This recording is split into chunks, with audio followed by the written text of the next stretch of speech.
نماز جنازہ کے بعد دعا مانگنا دلیل کے ساتھ وضاحت۔ جی ہاں، نماز جنازہ کے بعد جو دعا ہے نا وہ دفن کے بعد ہے، دفن سے پہلے نہیں ہے۔ کیوں؟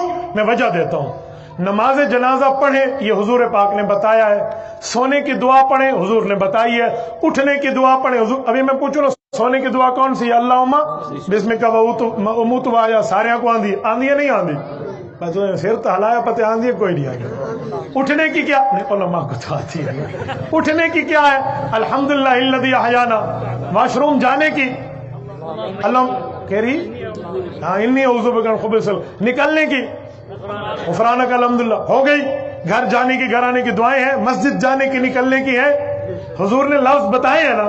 جنازے کے بعد فوراً جو دعا مانگتے ہیں ان سے لڑے نہیں، ایک ہی سوال کہیں، انہیں کہ میرے بھائی وہ کون سی دعا حضور نے مانگی ہے وہ لفظ بتا دے، ہم مانگنا شروع کر دیں۔ وہ اللہ ہمیں قیامت تک لفظ نہ ڈسے سے۔ دا دوانه روایتونه داسې دي چې کله په میت مړی باندې د جنازې منځ ادا کی نو بیا د دې میت د پاره د جنازې د منځ نه پس دعا غوښتل دا یو درست او جایز عمل دی۔ بعض ناپوه نادان خلک هغوی وایي د جنازې د منځ نه پس دعا کول دا جایز نه دي او دا بدعت دی۔ ولی وی ځکه چې د جنازې د منځ نه پس دعا غوښتل دا وی د نبی علیہ الصلوۃ والسلام نه ثابت نه ده، د صحابه کرام رضوان الله تعالی علیهم اجمعین د جنازې د منځ نه پس دعا نه ده کړې، تابعین نه ده کړې، تبع تابعین نه ده کړې، نو لہذا د جنازې د منځ نه پس دعا غوښتل دا بدعت دی۔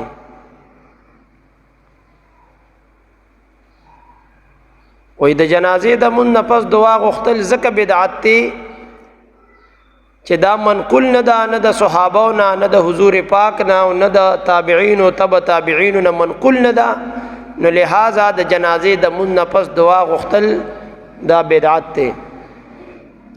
نو اول نمبر چې د کم منځونو نه پس دعا منقول نه ده نو تاسو هم وایئ دا بدعت دی، ځکه بدعت دی چې حضور مبارک او صحابه او تابعین او تبع تابعین نه منقول نه ده، نو بیا خو د اخترونو د منځ نه پسم دعا غوښتل دا منقوله نه ده۔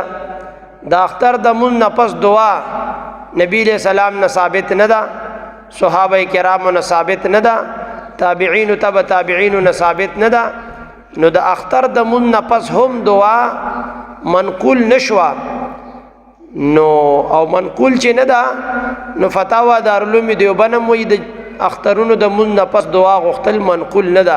هشت زیور د اشرف علي تانوي صاحب هم لیکلي چې د اخترونو د منځ نه پس دعا منقول نه ده، خو وی مسنون ده، خو وی د اختر د منځ نه پس دعا منقول نه ده خو مسنون ده، ځکه مسنون ده چې د مطلقي منځونو نه پس دعا غوښتل دا مسنون ده، د مطلقی منځونو نه پس دعا غوښتل دا مسنون ده، ځکه چې د اختر دا منځم په دغه منځونو کې داخل دی، نو د اختر د منځ نه پس دعا خو منقول نه ده خو مسنون ده، ځکه چې زمونږ اکابرینو کړې ده۔ نو زه وایم عجیبه غونته قانون دی او ضابطه ده ستاسو چې د منځونو نه پس دعا غوښتل دا مسنون دي، نو د اختر د منځ نه پس دعا منقول نه ده خو مطلقي منځ کې خو د اختر منځ هم داخل دی، نو مسنون ده ځکه زمونږ کابرینو کړې ده۔ نو زه وایم د جنازې دا منځ دی که نه دی، په دغه مطلقي منځونو کې د جنازې منځ داخل دی او که خارج دی؟ که وی خارج دی چا ته خارج کړی؟ د جنازې د منځ نه پس ته وی دعا منقول نه ده نو ځکه بدعت ده، د اختر د منځ نه پس هم دعا منقول نه ده، هلته ولې سنت ده؟ هلته منقول نه ده د اختر په منځ نه پس، د جنازې د منځ نه پس هم منقول نه ده، هلته مسنون ده، ځکه د اختر منځ په منځونو کې داخل دی، دلته کې منقول نه ده، نو دا بدعت دی، ځکه د جنازې دا منځ په منځونو کې داخل نه دی، چا خارج کړی دی؟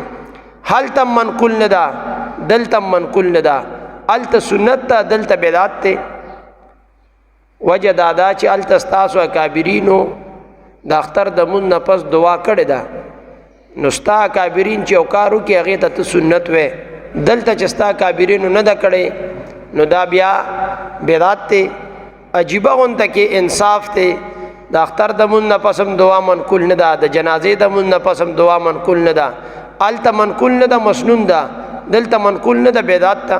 ولې هلته اکابرینو کړې ده ستاسو نو هغه ځکه سنت ده، دلته کې نه ده کړې دا ځکه بدعت ده. عجیبه انصاف. دا د اهل دیابنو د هغه ګڼ شمېرو تضاداتو نه یو بدترین تضاد دا دی چې جنازه مونځ د نورو منځونو نه خارج کو، د جنازې د مونځ نه پس دعا منقول نه ده، د اختر د مونځ نه پس دعا منقول نه ده، هلته مسنون ده او دلته کې بدعت ده. عجیبه انصاف.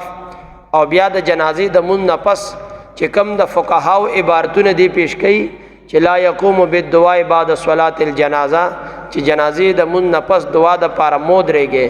نو دا خو مونږ هم وایو د جنازې د مونځ نه پس دعا د پاره مودرېږي، صفونه وران کې په خپل ځای باندې کینې او خاص کر د دې میت د پاره او عموما د عام ټولو مؤمنانو مسلمانانو د پاره د رب ذوالجلال په دربار کې دعا غواړي. دا خو مونږ هم وایو د جنازې د مونځ نه پس چې دعا ته ودرېږي هغه ستاسو خلک ودرېږي. د چا مالداره کورنۍ کې غم وشي کس پکې مړ شي نو بیا تاسو په ولاړه باندې د هغه دپاره دعا غواړئ، نو دا رد په تاسو باندې دی، په مونږ باندې نه دی. هر چې هغه صورت دی چې صفونه وران کی خلک په خپل ځای باندې کینی او د دې میت دپاره دعا وغواړي، نو دا یو جایز یو مستحب او یو درست عمل دی. او فتاوا رضویه کې په دې باندې طویل بحث دی. دغه رنګه دی صورت ته چې جنازې د مونځ نه پس صفونه وران کې په خپل ځینو باندې کینې، دا یو جایز او مستحب او درست عمل دی. نو د ستاسو خپل کتابونو په دې باندې د جواز فتوی ورکړي، فتاوا فریدیه جلد اول کې شته وغیرہ نور ډیرو کتابونو کې شته. رب ذوالجلال دې مونږ او تاسو له قرآن حدیث باندې صحیح معنو کې د پویا او بیا پورا د عمل کولو توفیق را نصیب کړي.